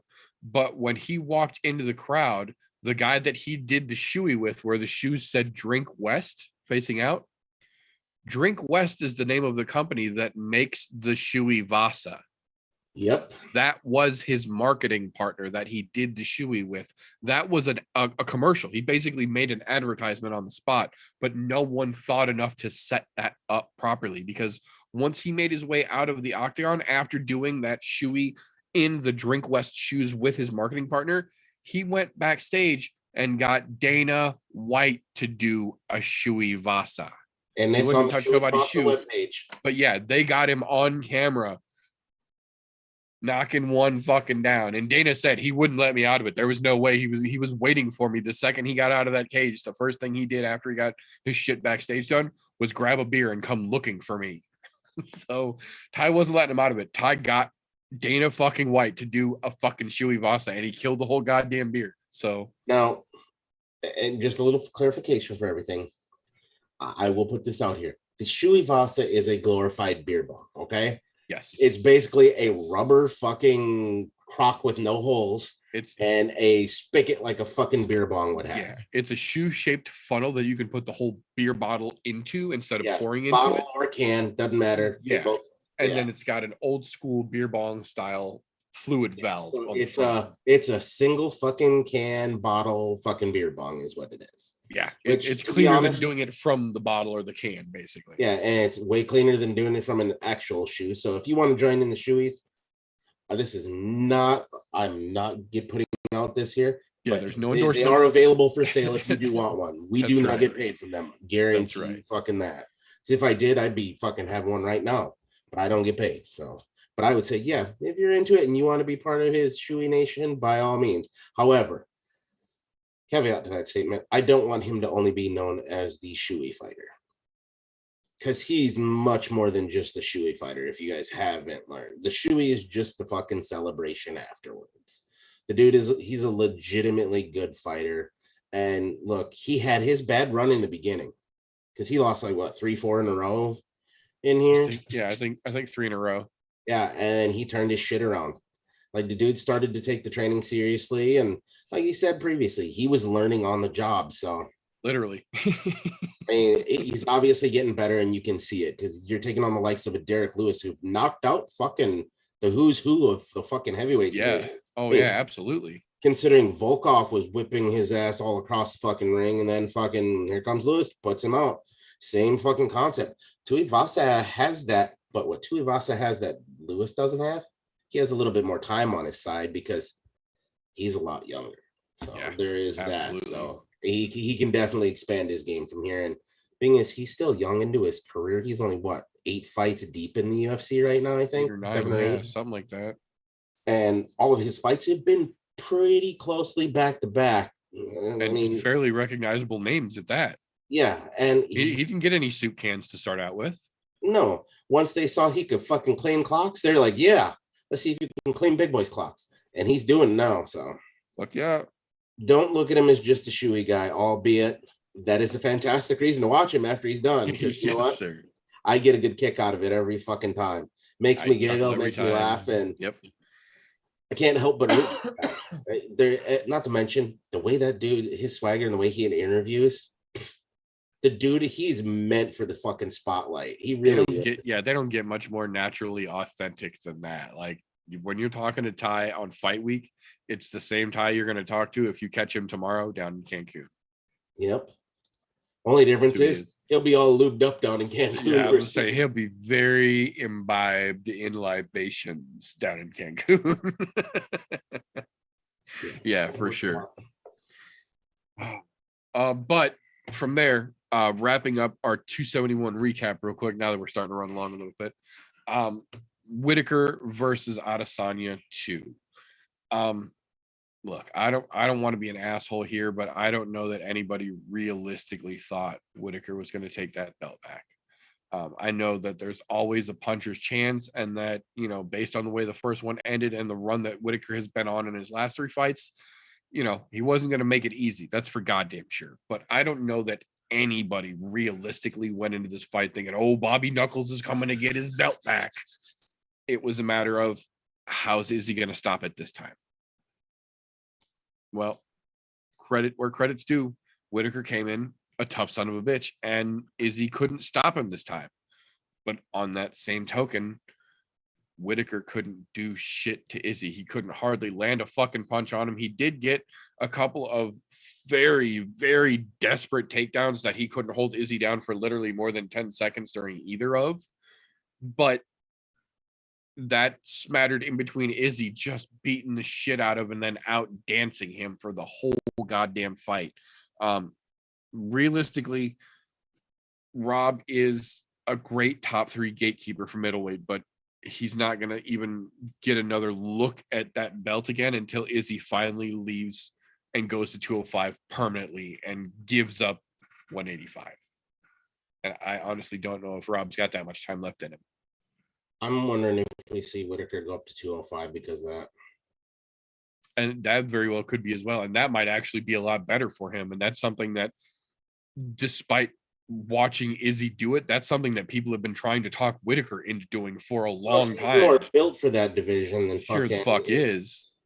And unfortunately, with the hard part for Izzy is he's in a weird fucking spot in 185 with look at his body type. I'm going purely off of body type. He's a slim individual. He's so slim that he can't realistically go down to 170 without hurting himself. And going up to 205, we saw what happens when you go up there and you're not bulked enough for that division. Right. Look, I'm sure if he was bulked up a little bit more, he could have possibly given Blachowicz a little bit more of a run for his money. And I say a little bit because right, there's still that strength thing that, that's where the blueprint came from on how to beat Izzy. Take his ass down. Fucking power and hold him there. Yeah, because to be quite honest, watching that fight with Blachowicz made me question Izzy's ground game a lot. Yep. But it made Izzy question his ground game a lot. On the other side of that, in 185, nobody can hold him down. Point in case here, Whitaker, because Whitaker did get quite a few takedowns on him. Yep. Which, to be quite honest, I was thoroughly impressed with. He got, I think it was 4 or 5 of them during the fight. Yeah. Him and Lewis both just added magic fucking takedowns to both of their arsenals for last week. Yeah. And I don't want to take anything away from Whitaker here because, look, he still belongs at the top of the division for a fucking reason. But there was nothing that he was doing that made me go, he has a legitimate chance here. Don't get me wrong. There is definitely some things that I saw out of him that you could see some evolution in his game. Yeah. Because there were some things in there, not outside of the takedowns, that watching the way he was striking and moving, he's definitely gotten better in those last 3 fights since he fought Izzy last. Definitely. But it wasn't enough. Although I will give him credit in this aspect. Going from about the middle of the 3rd round up through the 5th, he seemed to progressively get better in the 3rd through 5th round. The 4th round was kind of a toss-up in my opinion. Yeah, it went back and forth. I think that was the closest round, really. And to be honest, the 5th round I thought was when Whitaker did his best work was in the 5th round. Yeah, I agree. So I was like, to be honest, the 5th round is where I thought Whitaker won his one and only round. Yeah, a lot of people said it was 4. You could have possibly given. I can understand them making the argument for that. I don't agree with it, but I can understand. I'm not saying I agree with it either. I'm just saying there was the possibility that he could have possibly won 2 rounds. But I definitely think he won the 5th round. But it was weird to see him get stronger as the fight went on, which especially considering how much his leg was beat the fuck up. Because Izzy went to work on that leg early. And what's funny about it is he didn't really come back to it all that much after he really went to work on it. I would have figured he went way harder at it. And what's funny is, like, if you looked early in the fight, Whitaker's leg was all sorts of fucked up. Oh yeah, Izzy was chewing on that motherfucker right off the jump, man. Yeah. So how he kept the movement that he did and still be able to plant on it and get those good driving takedowns, because the takedowns you were getting, they were nice driving doubles and things like that, where you need to be able to use your calves and all that. Yeah. And the dude's tough as fucking nails, man. I'll give him that, but he just didn't have anything for him. And good on Izzy, and really good on Whitaker for not going out. He did get sat down once. Although when the more that I looked at it, I don't know if it was he was necessarily sat down or if he was off balance. because there was a couple spots in there where the way I looked at it, it looked kind of like he was off balance, but at the same time, it kind of looked like he just kind of plopped down like he was fucking sat down. So I wasn't quite sure. But I was like, it could be a combination of the two. I got to give the benefit of the doubt to Izzy on that one and say he sat him down because. Either way, even if he was off balance in that moment, he was off balance, and Izzy still clipped him. Yeah, and he ended up on his ass. And yet Whitaker just didn't go away, and so that tells me something that he definitely learned from the first fight. And Izzy, to be quite honest, what's funny here, I don't think Izzy evolved as much as Whitaker did. I can see that, because if he would have evolved more than Whitaker, he would have easily have finished him. So in the way my thought process is on this, and I'm not saying Izzy hasn't evolved, because he obviously has. Well, and I would say the counter. Go ahead. My thought process is, if you easily put him out in the first fight and then can't put him away in the second fight, it tells me that Whitaker has evolved just a little bit more. I'm not saying a fucking drastic bunch more, but a little bit more, because Izzy still has to evolve. So you can evolve a little bit more, but you're still not evolved enough to beat him at this point. Right. So that's why I'm like, maybe he did evolve a little bit more. He's learned a thing or two. His fight IQ has gotten better, some things along those lines. Yeah. But it's a moot point either way, because we're not going to see Whitaker take a fucking crack at the title again. He would have to probably get like a 6-fight win streak of who's trying to come up and take a KO everybody in the first. Yeah. Yeah. No, I would say the counterpoint to that, excuse me, is that the other reason that Izzy couldn't finish Whitaker as easily this time as he could last time is because in the last fight, right out of the gate, Whitaker was leaping forward. Every punch he threw, he was charging at Izzy, and he left himself open for opportunities like that lean back left that Izzy used to lay him out last time. Whitaker was much more measured in his striking this time. You didn't see hardly any of that fucking leaping. Every time he threw a punch, it was either on a solid bull rush run like he usually does, or it was in a stand your ground and fucking let it go. There was no leaping, no rushing like he did the first time as well. So that's there. I think there was a little evolution on both sides of it, really.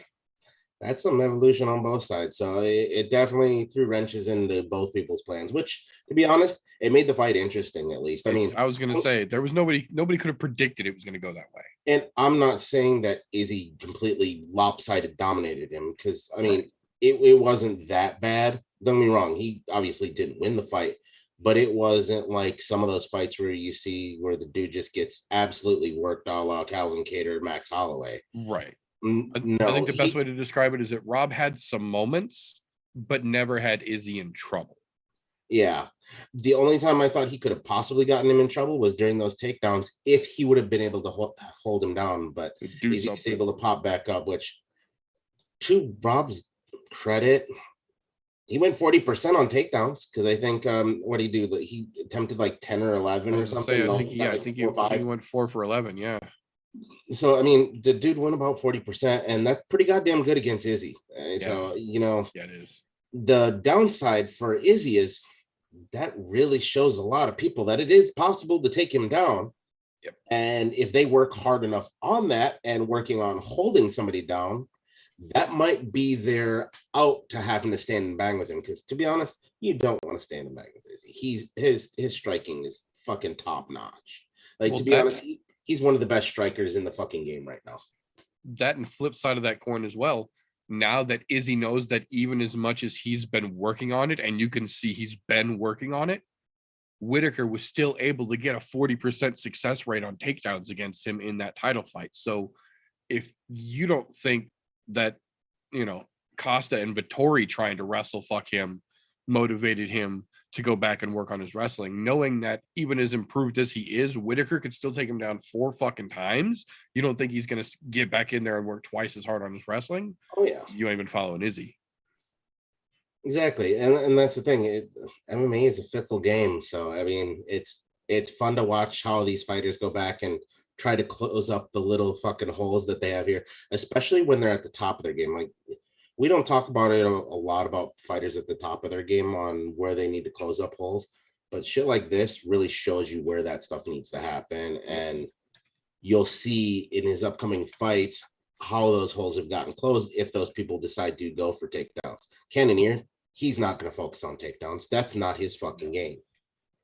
He's a good ground and pound artist once you're down to the ground. Right. But he's not looking specifically for takedowns. He'll stand in the back. Looking to shoot. He's got some good strikers. So, I mean, that's going to be it. I'm kind of not going to lie. I'm kind of excited for that fight. That's way more exciting of a fight than this fight was. To me, in theory, I say in theory because the fight hasn't happened yet. But when it right now is a theory crafted fight, yeah, that's way more exciting than Whitaker is. Yeah, I can see that for sure. So with that said, I don't know how the fuck it happened, but some fucking miracle of MMA-ness actually gave us a pay-per-view event with a fight of the night bonus and then 2 performance of the night bonuses like they used to do, like they say are so important. I say with air quotes, it's nice to see them getting back and sticking to that. So for this week, we got a little bit of, I would say fairly predictable run. The fight of the night was Silva de Andrade versus Morozov. That was a fucking insane fight. So I absolutely understand that. Performance of the night bonuses went to Cannoneer for knocking out Brunson and Tai Tuivasa for knocking out Derek Lewis. I absolutely understand and I agree with both of those. Makes perfect fucking sense to me, especially if you watch the fights this weekend.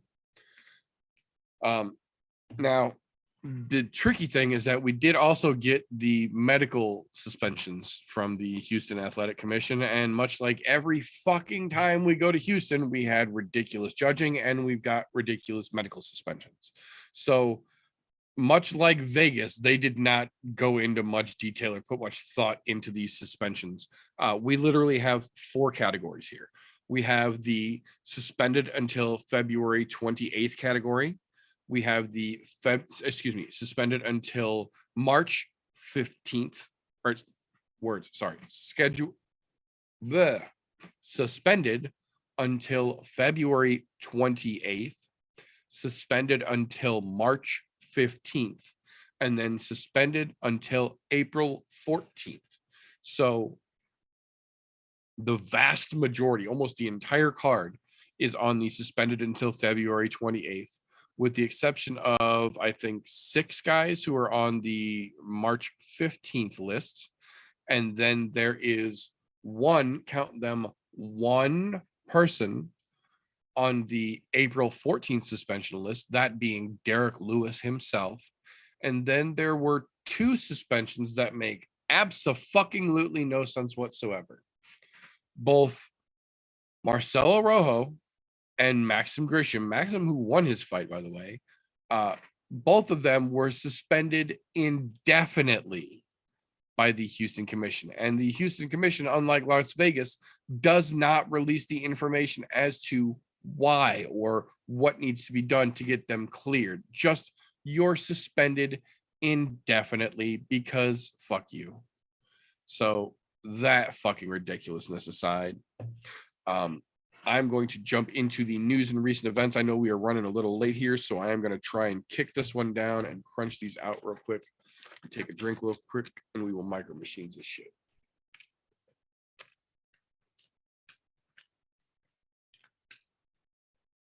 All right.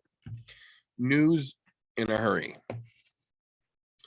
This weekend's card has a change. Khalid Taha is out for undisclosed reasons, but stepping in his place will be the debuting Jay Perrin taking on Mario Batista on just 5 days' notice. So props to him for that. Next weekend's main event has been moved. It is now officially Rafael dos Anjos versus Rafael Fiziev, taking place as the co-main event of UFC 272 on March 5th, which is cool as shit and a great fight either way. We have got the official rebooking of John Hands of Stone Lineker versus Bibiano Fernandez for the 135-pound 1FC belt after him testing positive for his Backstreet Reunion tickets just a couple weeks ago.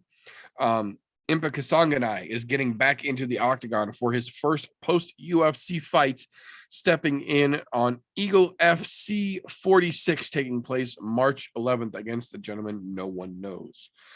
We have got a pair of announcements for the Bellator 276 card taking place on March 12th. Kat Zingano stepping in against Pam Sorensen, paving her way to that title fight with Cyborg, and John Salter taking on Johnny Eblen, which is another great matchup for Bellator. Staying on the Bellator side of the house, the April 15th card for 277, the following pay-per-view, not pay-per-view, numbered event rather, for Bellator, has had its main event confirmed in the form of AJ Baki versus Pitbull 2 to be co-main evented by Vadim Nemkov versus Corey Anderson for the 205 belt on there as well. 2 weeks after that, the April 30th UFC card has added to it Darren Elkins versus Tristan Connolly, which will be a fucking awesome banger. If you are into fights, you're going to want to catch that one for sure. May 7th, UFC 274 has had a very fun fight added to it here in the form of Joe Lauzon versus Cowboy Cerrone. If that one doesn't get you excited, you don't understand MMA, plain and simple. We talked about this a little bit last week. We got the confirmation here. Lyoto Machida's final fight on his Bellator contract will take place in the Bellator London card, May 13th, fighting hometown boy Fabian Edwards. So that's going to be a very interesting fight to go out on. And I almost think that they heard him say last week that he was going to test free agency. So they're giving him one of the toughest fights he would be willing to accept as his final fight on the contract. That being said, we got confirmation this week from Nate Diaz. He is officially no longer interested in a Conor McGregor trilogy. The only thing he wants now is a fight with Dustin Poirier as his retirement bout, and then he is, quote, done with this UFC bullshit. So we will see if that actually goes out the way that it says. We'll get back to touching more on that subject here in just a little bit here. We also got word this week that Kevin Holland has held his second internet troll accountability session, if you will. Last time bringing a internet troll in who tried to shoot on him, and he choked him out in, I believe it was 28 seconds. This time he brought an internet troll in who he body kicked to death, not literally but figuratively. I think they said it was 31 seconds and 6 body kicks, and the dude dropped and was absolutely finished. So on one hand, be careful what you wish for. On the other hand, don't talk shit to Kevin Holland on Instagram if you're not prepared to back it up, because he's ready to let you, and it's probably not going to go the way that you think it's going to go. That being said, we kind of touched on this a little bit earlier in a tongue-in-cheek method, but they did have the press conference this afternoon for the BKFC Knuckle Mania 2, which we will touch on again in just a little bit with a little bit of a breakdown for it. And aluminum Mike Perry in aluminum Mike fashion brought an aluminum baseball bat to the goddamn press conference to try and smack Julian fucking Lane with. Obviously no one let him, but it looked pretty fucking Mike Perry-ish. So there is that. We also got word just yesterday confirmed from the other half of the story from earlier that Dustin Poirier is also officially, and I say air quotes, closing the door on another Conor McGregor fight, the 4th fight in their stint. Says he is maybe interested in a Nate Diaz fight, but absolutely has no interest in fighting Conor McGregor for a 4th time. So there is supposedly interest on both sides here. We'll fucking see. I doubt it, but we'll fucking see. Again, touching back on an earlier story that we led to, coming fresh off of his ass whooping being dealt out against Nasrat Hakaras just last weekend, Saturday at UFC 271, Bobby King Green is officially getting tapped once again when we got word just this week that Beneil Dariush has suffered a gruesome leg injury and will be out of next week's main event against Islam Makhachev. So Beneil Dariush is officially out, and Bobby Green is stepping in on 9 days' notice after taking a 2 weeks' notice, short notice fight in Nasrat Hakaras to then turn around and take the main event spot next weekend, or 2 weeks from now, rather, against Islam. Props, but that's a risky situation. We'll talk more about that next week, I'm sure, but we'll see. Another last minute addition to the UFC 272 card, March 5th. Umar Nurmagomedov will be taking on Brian Boom Boom Kelleher, and I have never wanted a double KO more in my fucking life, because I don't want to see either one of those fucking clowns catch a W, but somebody's gonna have to, so we'll see how that goes. That being said, we did get another last minute addition here just this afternoon to the Eagle FC 46 event taking place on March 11th. This one actually a genuinely interesting fight. First real interesting fight I've seen Khabib announce on any of his cards so far. Ray Borg versus Ricky Bandejas, one of the closest representations we will get anytime soon to UFC versus Bellator.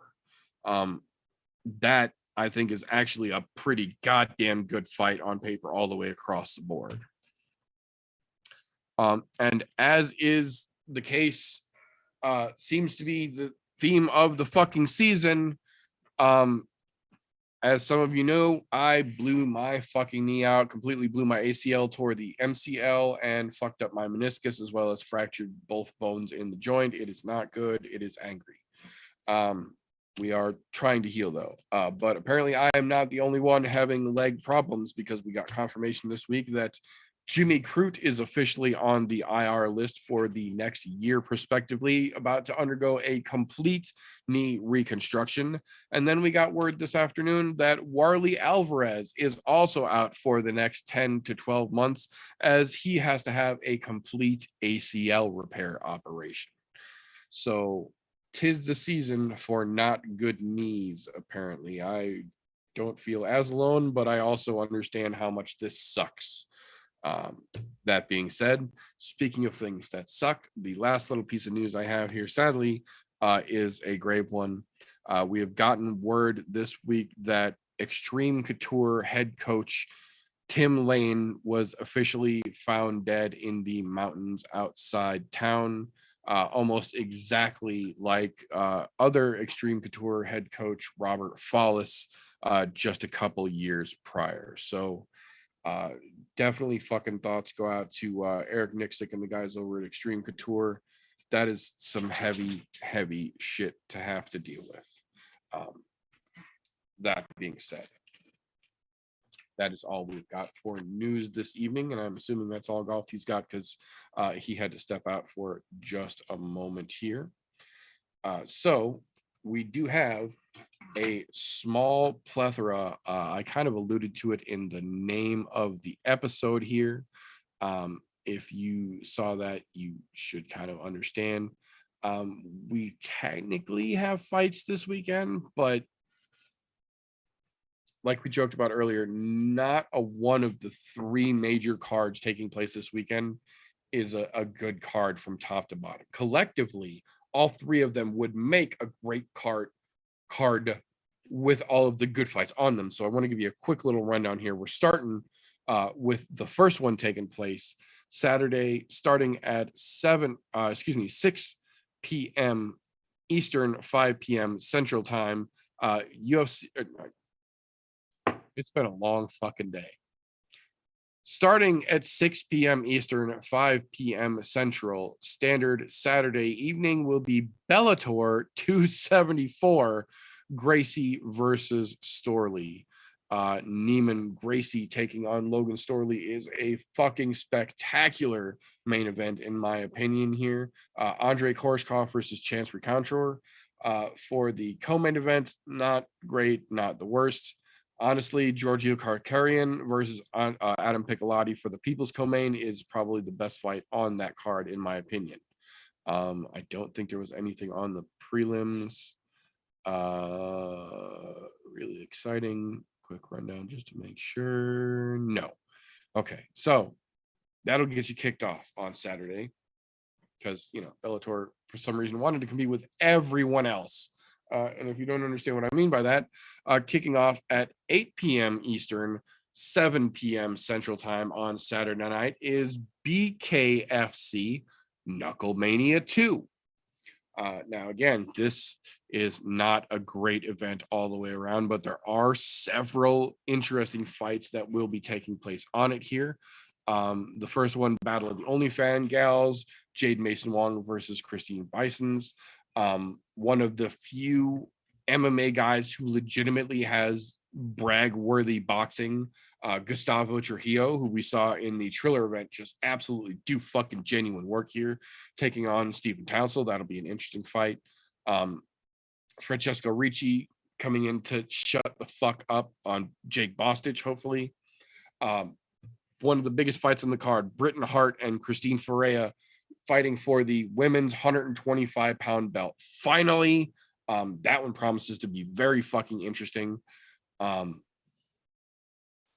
Probably one of the biggest fights on the card in name only will be the debut of Chad Mendez into BKFC, taking on the fighter they refer to as Fames. Just bad fucking matchup, but it is going to be a fight. And the good thing about that fight is that is fucking weird and unexciting as I'm anticipating it being. It will lead into one that is almost guaranteed to be exciting. Aluminum Mike Perry himself taking on Julian Let Me Bang My Head Against a Wall Bro Lane. Just two of the absolute greatest embodiments of dumb as fuck bare knuckle brawlers getting to finally get in the cage and bare knuckle brawl. Like, you could not pick two greater fucking personifications of dumbass fist fighters than Julian Lane and Mike Perry. And they're going to let these fucking goofballs fight. I don't think you could have put that any better. That is literally the epitome of my IQ is just high enough to not be considered special needs. So all I know how to do is fight because I don't have a high enough IQ to do anything intellectually. So, not to mention, this is where I was talking about earlier, where there possibly could be bats involved. And yeah, that press conference was fucking crazy. And if that's any indication, although I will say the fight on that card I'm most looking forward to is the Britton Hart fight. This is that point where she finally gets the title she fucking deserves, because that girl fights harder than anyone in BKFC. Damn near anyone in BKFC. There are fucking few male fighters in BKFC that fight harder than her, but not fucking many. That girl comes to fucking hurt people. And as long as she can use her distance control like she has been, I think she's got a real good chance of bringing fucking brand new gold home. Oh yeah, I mean, and Inskin in 2 golds in the same household. Fuck. Right. And I tell you what, I'm not by any stretch of the imagination trying to say that it's because she married Joey Beltran, but if ever there was a fucking relationship that gives you the best fringe benefits your career could ask for, this is the Rose Namajunas Pat Barry of BKFC. Yeah. As a fucking except for Beltran still fighting. Right. Yeah. Except Beltran's still active. Yeah. But yeah. same style situation, different fucking style of sport. But yeah, I love it, man. I think she's got the greatest chance to take that fucking belt and do work with it. As long as she can stay at range like she's been doing. You see her social media, she's been working on her fucking hands, staying sharp. Like, she's not taking this lightly. She's taking this fight very seriously. So it's going to be interesting. She is one bad motherfucker, though. Man, can she throw fists? Fuck yeah. Yeah, and she ain't afraid to get in there and take one to give one either. Not to mention, I think the greatest thing was she laid out my favorite fight. It was watching her beat the brakes off of Paige Van Zandt. I'm saying it's a completely different ball game from fucking MMA Princess. Here you go. Right. Paige and then Rachel. Yep. Sent both them fucking bitches running. But the only one after that is the main event, which I think is ironically getting probably the least press of any fight on that goddamn card. And it's a fucking title fight around which they built the card. Literally, the 155-pound belt is on the goddamn line. Palomino putting it up against Brown. Brown's been talking a lot of shit, but hasn't really been showing like he's putting the work in like Palomino does. I'm not the biggest Palomino fan in the world, but you cannot deny the work that motherfucker puts in. He definitely earned that belt and is putting the work in to try and keep it. So we'll see if he is able to come Saturday evening. That being said, kicking off, ironically, strangely early for some fucking reason at 4 p.m. Eastern, 3 p.m. Central, is the UFC Vegas 48 prelims. Unfortunately, in my opinion, this is probably the weakest of the three cards overall. The biggest fight on the prelims, in my opinion, was the Khalid Taha versus Mario Batista fight, which is now a Jay Perrin versus Mario Batista fight. None of the fights are ranked on the prelims for good reason. Even the premier prelim fight just doesn't really hold much interest at all. I will say 3/5 of the main event or the main card has me interested. The opening fight, Abdul Razak Al Hassan versus Joaquin Buckley, that has potential. It has potential. That's what I'll give it. Potential. I'm not saying I'm excited about it. I'm saying it has potential. I'm just saying we've seen both of those guys trip over their own fucking dick more than once. However, there's every possibility they could do it against each other as well. Yep.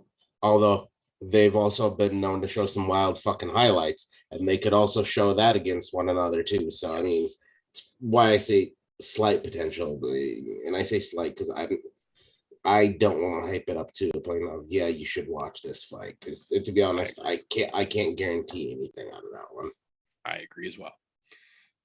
That being said, the one fight I am willing to say I am genuinely tuning into this card to watch and am excited to see, Jim fucking Miller. Best of luck to Nicholas Mota. I wish you the greatest chance in your debut, because you're going to fucking need it. You're stepping in against one of the most grizzled seasoned motherfuckers the UFC has to throw at you. And Dana White and Mick Maynard were not doing you any goddamn favors when they sent you this fucking contract.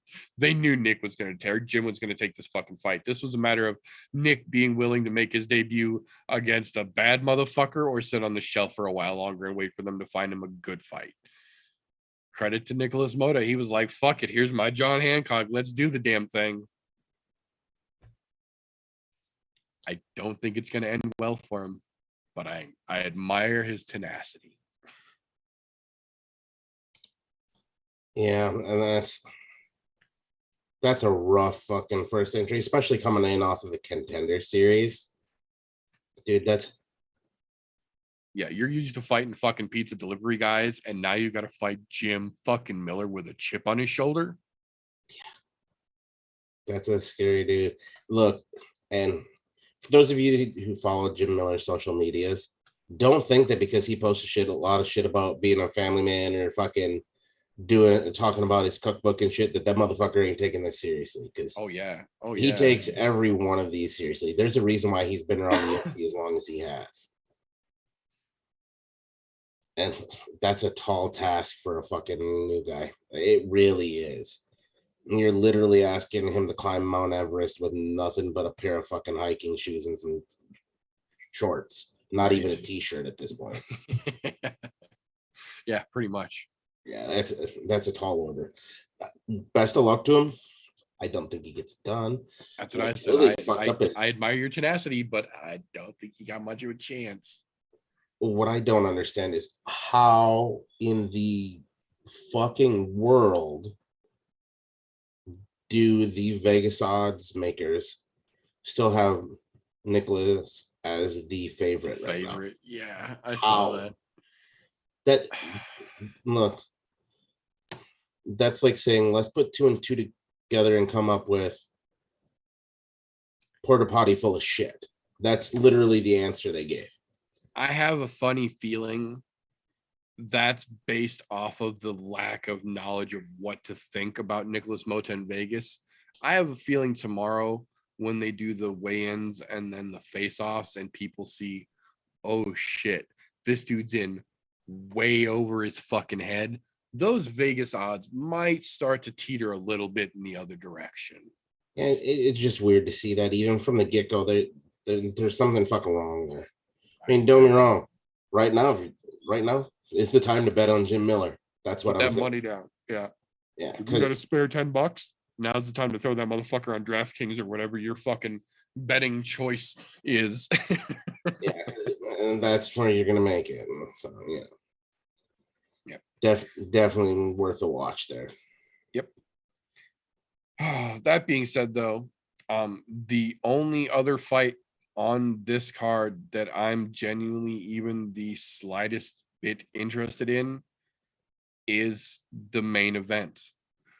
And it's not even so much because of who is in the main event, but the circumstances of this main event. UFC Vegas 48 will now be headlined, excuse me, by Johnny Walker versus Jamal Hill. This is kind of like the embodiment of what we call the pay-per-view hangover card syndrome. Like, they took all the fights that anyone gave much of a shit about watching and had them last weekend. And the shit that's overflow or couldn't get ready in time or just had to go somewhere contractually kind of got overflowed onto this card here. That being said, I am genuinely very curious to see how Jamal Hill can handle the craziness that is Johnny Walker, because while he can be a bit disorganized, I think is a good way to describe Johnny's style, he also is a legitimate Brazilian jiu-jitsu black belt and an accomplished one at that. Jamal Hill's not really the greatest striker, but he does have decent wrestling and he does have a decent ground game, with the exception of the fact that we haven't really seen him try and use that ground game against the black belt. We've seen Johnny have good striking, but not great striking. And Jamal Hill might not have the best defense, but he's got a pretty good chin. So stylistically, this one matches up to be pretty interesting. I don't know that it's going to be the most exciting fight on the card, but it stylistically matches up pretty interesting, in my opinion. Yeah, not to mention Johnny Walker is kind of a loose cannon in the fucking cage because you never know what the fuck is going to come out of him. That's Absolutely. why he ended up injuring himself in a fucking post-fight celebration. Right. Because he's fucking up a bit of a loose cannon. So there is that going for it. I mean, it's interesting in the way how this actually came to fruition because there was actually a different main event on this card at one point, which just got pushed off to a different pay-per-view, which whatever. I'm okay with that fight going to a pay-per-view. It was pay-per-view worthy. But yeah, definitely a hangover card. You know, there was a second where I got excited about a Dawkins on the fucking fight card. And then I realized, oh, it's Kyle Dawkins. Wrong Dawkins. I did the same goddamn thing. Oh, all right. I literally did the same thing. I'm like, oh, Dawkins is back. And then I realized it's Kyle, and it's the little Dawkins, which okay, that is what it is. But he's been a flip-flopper. The other one that piqued my interest slightly, and I say slightly, was to see how Parker Porter comes back. Yeah. Because he looked like he had some potential at heavyweight. He did. My only concern about that is that Alan Boudreaux isn't really anything more than another fucking heavyweight soup can that they're throwing at him to see how he rebounds, in my opinion. I really don't feel like Boudreaux has anything really to threaten him. I feel like if anything, this is the UFC giving Parker, here's your fucking gimme fight. Use it, beat the fuck out of this guy who's never seen anything tougher than a soup can, and get your shit back on track. Well, see, and that's the weird thing where I look at it is because I'm going, and I'm calling it, maybe I'm calling this the wrong way, but I'm still calling it as a round fight because, look, he was doing decent, and he got fucking trucked over by the other Dawkins.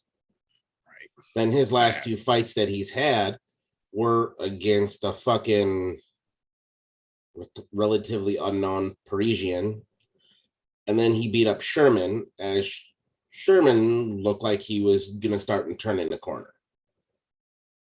So I mean, I can't really call either one of those a real good turnaround because both of those were decision fights, and he didn't show anything that said, "Oh my God, he's got that potential back." Because after he got knocked out by Dawkins, he just hasn't looked right. So I still see it as a turnaround fight for him. But I mean, can see that. It was just kind of a piqued interest just because I want to see where he's at. Right. Yeah. See how he recovers. And I'm not telling anybody to watch that fight. By all means, if you want to get up and get popcorn, that is one of those fucking fights to go use the pisser, grab a fucking another beer. Yeah, whatever the case may be. Go cook some popcorn. You're not going to miss a whole lot, I don't think, in that fight.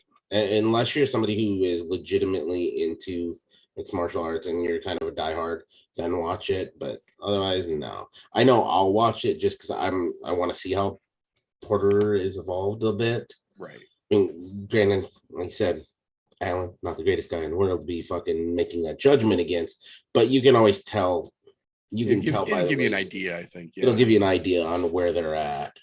But yeah, you nailed that on the head as far as the three fights that are worth watching, and they're again air quotes in there. Right. The Buckley, Lauzon, definitely Jim Miller, without a doubt. Yeah. Get to watch him walk the new puppy, which is going to be fun. And then the Walker and Hill, you got to watch just because that right there, part of it isn't because of the matchup itself of Hill and Walker, but because of where they're at in the rankings, because they're right at they're both around that 10 spot. I think it's 10, 12, so yeah. It can give either one of them a springboard kind of into that next area, which that's worth the watch to see what might happen in that between, I say 6 and 10 area fight next, Yep, I completely agree. But yeah, to be honest, they're probably one of the worst hangover cards we've had in a while. Yeah, no, that's why I said between the 3 quote unquote major cards going on all this Saturday, you could collectively cherry pick out of the 3 of them and make a full decent event. But in trying to do that, you're going to have to do a little channel changing this weekend to keep all the good fights on. That being said, there are some good fights you can see this weekend. You're just going to have to do a little flipping around to get to them. But with that said, that is all we've got for this particular episode here. So I do want to thank everybody, whether you are watching this live over here on youtube.com/I'mNoJoe, or whether you're catching this the week after we air it over on anchor.fm/I'mNoJoe through your podcast consumption platform of choice. I want to thank you just the same. We appreciate each and every one of you who come back, stick around, and tell your friends about us.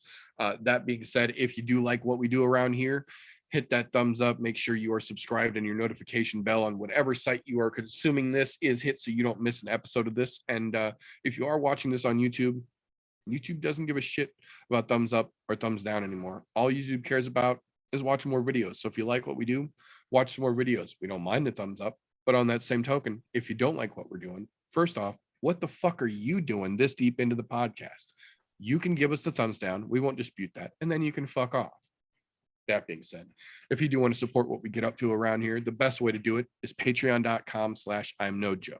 Gives you access to the behind the scenes, the unaired, and literally the unairable footage that we have gotten up to around here and I'm No Joe. And it just really makes our life a little bit easier. Gets you a little thank you at the end. It's all nice. Everybody wins. But that being said, we're going to call that all for this particular episode. All the socials, all the links, all for everybody's, all the good stuffs are all down in the description, as well as the scrolling Discord bar along the bottom. You can join us. We do literally talk shit live during the fights. Ask Dylan, he'll verify it. We also have the link to our new Reddit subreddit. That's what it is. Subreddit. The I'm No Joe subreddit is officially a thing. Feel free to stop by, drop some memes, talk some shit, what have you. We're watching them. But that being said, that is all we've got for this particular episode. Golf T, you got anything on the way out here, brother? No. Come hang out with us again. If you don't like us, fuck off. Don't care. Absolutely. That being said, that's all we've got for this particular episode. So remember, folks, don't let ignorance stop you. You can root for anything. Unless it's RJ making it back, apparently. Cheers.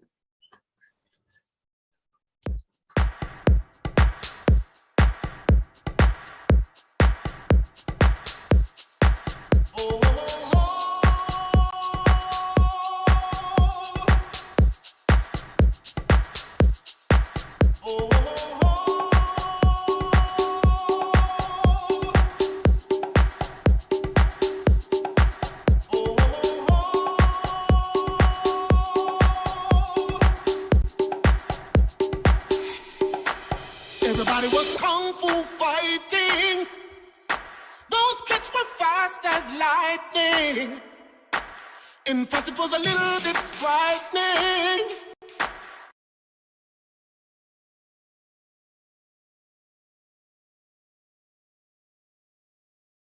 How do I say goodbye to what we had? The good times